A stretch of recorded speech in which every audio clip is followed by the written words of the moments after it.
ጤና ይስጥልኝ። ፈጣን እውነተኛና የተሟሉ መረጃዎችን ወደ እናንተ የሚያደርሰው የፈጠነ ሚዲያ ነው። በልዩ የዜና ትንታኔ አምዳችን በአማራ ክልል ቃሉ አንድ ምርጫ ክልል የተፎካካሪ ፓርቲ ታዛቢዎች የሰጡት ምስክርነት ምን ይመስላል የሚለውንና ጠቅላይ ሚኒስትር ዶክተር አብይ አህመድ ተአምረኛና አስደናቂ ላሉት የኢትዮጵያ ሕዝብ ያስተላለፉትን ስሜት ቀስቃሽ መልእክትና ለተመራጮች የሰጡትን ሀገራዊ አደራ ሰፊው እንቃኛለን።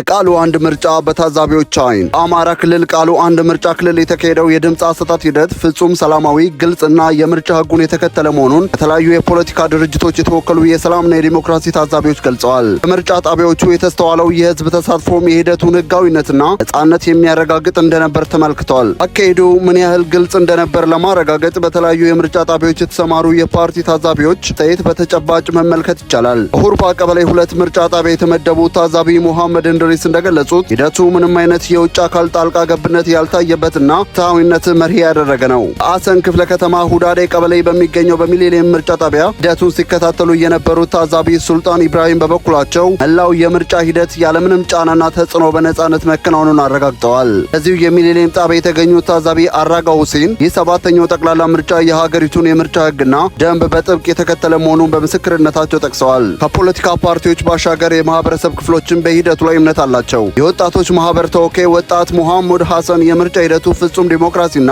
ነጻ በሆነ መንገድ እየተመራ እንደሚገኝ አረጋግጠዋል። ይህ የቃሉ አንድ ምርጫ ክልል ሂደት ምንን ያሳየናል? በጥልቀት ስንመረምረው የዲሞክራሲ ምርጫ ዋናው ምሰሶ የታዛቢዎች እምነት ነው። በተለይም ከተፎካካሪ ፓርቲዎች የመጡ ታዛቢዎች ሂደቱን ህጋዊና ነጻ ነው ብለው መመስከራቸው የምርጫውን ውጤት ተአማኒነት ከመነሻው ከፍ ያደርገዋል። የጣልቃ ገብነትና የጫና ለመኖር እንዲሁም ህዝቡ በነጻነት ወጥቶ ድምጽ መስጠቱ ሀገሪቱ የዲሞክራሲ ባህልን ለመገንባት ለሚደረገው ጉዞ ትልቅ አወንታዊ እርምጃ ተደርጎ ሊወሰድ ይችላል። በተለይም ወጣቶች በማህበራት ተደራጅተው በታዛቢነት መሳተፋቸው የሂደቱን ግልጽነት ይበልጥ ያጠናክረዋል። በቃሉ አንድ ምርጫ ክልል የተስተዋለው ይህ ሰላማዊና ግልጽ የድምፅ አሰጣጥ ሂደት በተፎካካሪ ፓርቲዎች ታዛቢዎች ጭምር አወንታዊ ምስክርነት የተሰጠው ቢሆንም ይህ 7ኛው ሀገራዊ ምርጫ ግን በሁሉም የሀገሪቱ ክፍሎች በተመሳሳይ ቀን እኩል አልተከናወነም። የኢትዮጵያ ብሔራዊ ምርጫ ቦርድ ቀደም ብሎ በይፋ ባወጣው መግለጫ መሰረት ትግራይ ክልል ሙሉ በሙሉና በአማራ ክልል ደግሞ በተወሰኑ አካባቢዎች ምርጫው በትናንትናው ዕለት እንዳይካሄድ ተደርጓል። የተወሰኑ አካባቢዎች የደህንነትና የዝግጅት ሁኔታዎች ተገምግመው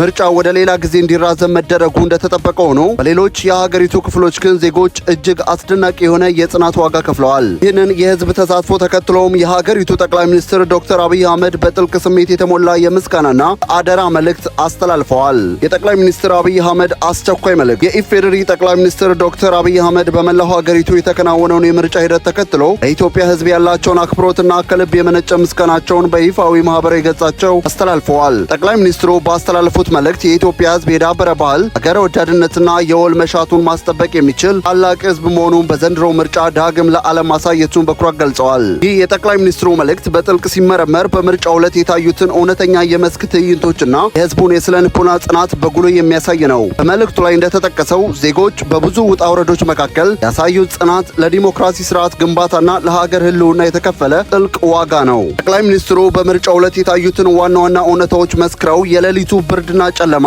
ያላስፈራቸው የቀትሩ ፀሐይና ድንገተኛ ዝናብ ያልበገራቸው ዜጎች ለሰዓታት በሰልፍ በመቆም ፍላጎታቸውን ገልጸዋል። እንደ ሰርግ፣ ሐዘን፣ ወሊድ ያሉ ጠንካራ የኢትዮጵያውያን ማህበራዊ ትስስሮች እንኳን ሳይገቷቸው ለሀገራዊ ግዴታቸው ቅድሚያ ሰጥተዋል። የአካል ጉዳት፣ ህመምና እርጅና ሳይበግራቸው ነገ የተሻለች ሀገርን ለማየት በነቂስ ወጥተዋል። በተለይም እናቶች ጨቅላ ልጆቻቸውን አዝለው ረጃጅም ሰልፎችን መታገሳቸው የነገዋን ሀገር ተረካቢ ትውልድ ተስፋ የሚያሳይ ነው። ከምንም በላይ ደግሞ የጠላት ጩኸትና የተለያዩ ማስፈራሪያዎች የህዝብን ዲሞክራሲያዊ ጉዞ ሊያስቆሙት እንዳልቻሉ ተገልጿል። ይህ መልእክት የምስጋና ብቻ አይደለም፣ ለወደፊቱ የፖለቲካ ስርዓት ትልቅ አቅጣጫ ጠቋሚም ጭምር ነው። ጠቅላይ ሚኒስትሩ ይህንን ህዝብ ማገልገል ትልቅ መታደል ነው ካሉ በኋላ በምርጫው ለሚሳተፉና ድምፅ ለሚያገኙ ተመራጮች ጠንከር ያለ አደራ ጥለዋል። ህዝቡ ለዲሞክራሲ ስርዓት ሲል የከፈለውን የጽናት ዋጋ በማክበር ተመራጮች ህዝብን በንጽህና በታማኝነትና በቅንነት ማገልገል እንዳለባቸው አሳስበዋል። ይህ የሚያሳየው ምርጫ ማሸነፍ የስልጣን መጎናጸፊያ ብቻ ሳይሆን ለዚህ ውጣ ውረድ ላለፈው ህዝብ እውነተኛ ምላሽ የመስጫ ታላቅ የኃላፊነት ሚዛን መሆኑን ነው።